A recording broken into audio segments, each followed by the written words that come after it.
We Christians are about lifting up.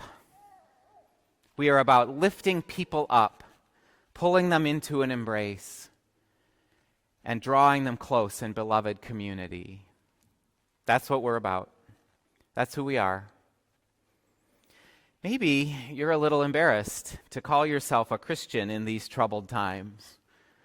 Our public square is populated by many Christians who pointedly do not lift people up, or pull them into an embrace, or draw them close in beloved community. So many Christians in our dominant culture are about tearing down, pulling apart, and destroying community. But that's not what we're about. That's not who we are. When Jesus encounters a woman with an ailment that is bending her down, he lifts her up, and it doesn't matter what day it is. It doesn't matter what the social rules are. It doesn't matter what other people will think when he takes this action. When he restores the health of a woman on a day set aside for other things. No matter what day it is, no matter what other people's priorities are, no matter what other people think that faith in God is about, Jesus is about lifting people up, pulling them into an embrace, and drawing them close in beloved community. That's who he is. Now, this may sound warm and fuzzy, all this lifting and embracing, all this health and all this love, but ours is not a soft faith. We are not just sharing sweetness and cheer. Our faith is strong and muscular, sharp and assertive, courageous and dauntless. When Jesus lifted up a woman in health, and by doing so said that this woman's health was of primary importance, he caused bitter conflict. He created controversy. The leader of that woman's faith community was indignant. And Jesus responded to the critique with hard aggression. "You hypocrites," he accused his accusers. Sometimes the simple act of inclusion is controversial. Sometimes the loving and merciful ministry we share is scandalous. When we lift people up and embrace them as Jesus does, we inevitably will lift up the kind of people that others think are the wrong kind of people.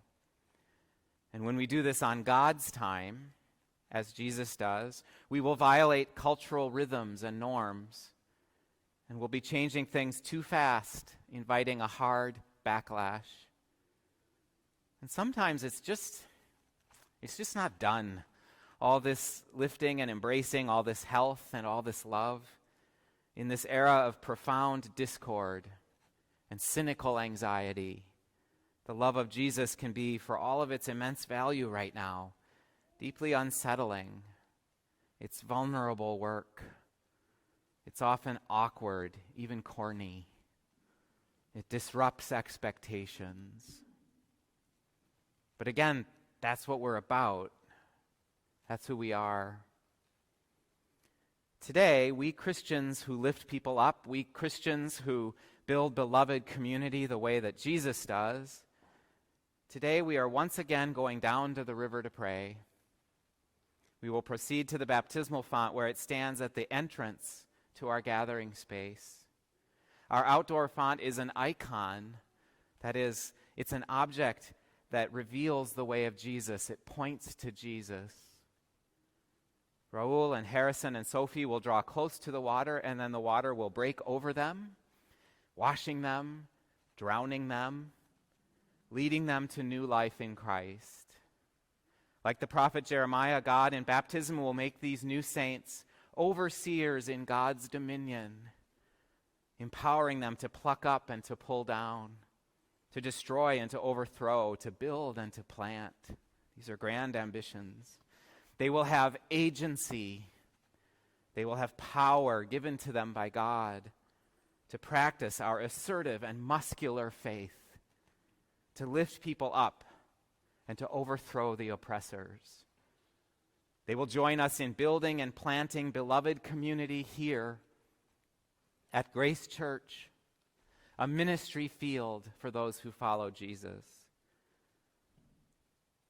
Harrison and Sophie have all of this to learn, of course, being only 8 months old. But they're already learning. Harrison is distracted by many interesting things. But Sophie watches everything and everyone with serious, intentional curiosity. They're like Martha and Mary, these two. And we are lifting them up today, pulling them into an embrace, drawing them into beloved community, with the expectation that they will go and do likewise when they are older. We will teach them the faith, and we will be led in this ministry by Harrison and Sophie's godparents. But Raul knows all about this already. He has prepared diligently for baptism and has reflected deeply on his call, his identity, his future. He watched us baptize a half dozen other saints earlier this year, and he took careful note of what we were saying and doing. He prepared questions for me. He listens carefully. Raul is a good student in the school of faith. He has a wise sponsor. He's ready. And through all these recent months, Raul has turned to his own family for guidance, and that includes family that has gone before us. That includes David Moen, Raul's father-in-law, who died in 2020 and is at rest in our memorial garden. David's friend Janie created this banner in his memory.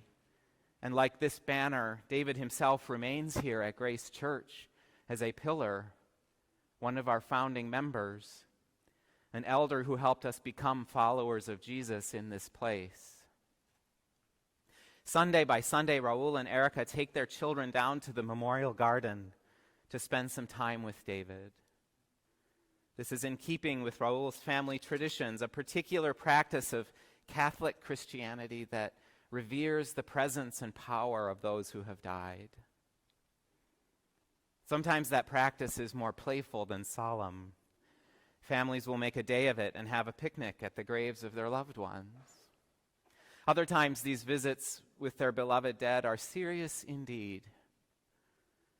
I sense that the family's weekly visits with David are something in between. They are lighthearted but not silly, profound but not stuffy. For Raul, these trips to the memorial garden connect him again with the man who literally embraced him and welcomed him into the family. He remembers first meeting David and being on his best formal behavior as he said, "It is good to meet you, Mr. Moen."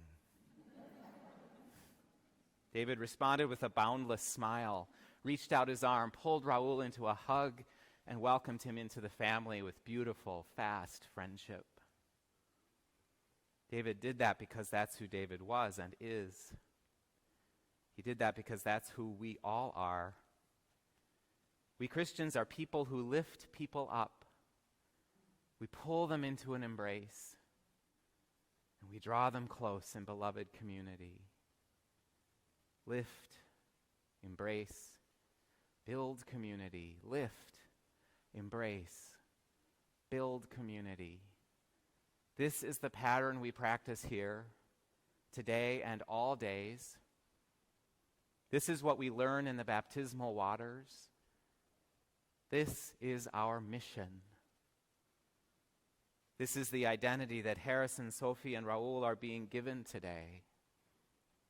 This is who we are.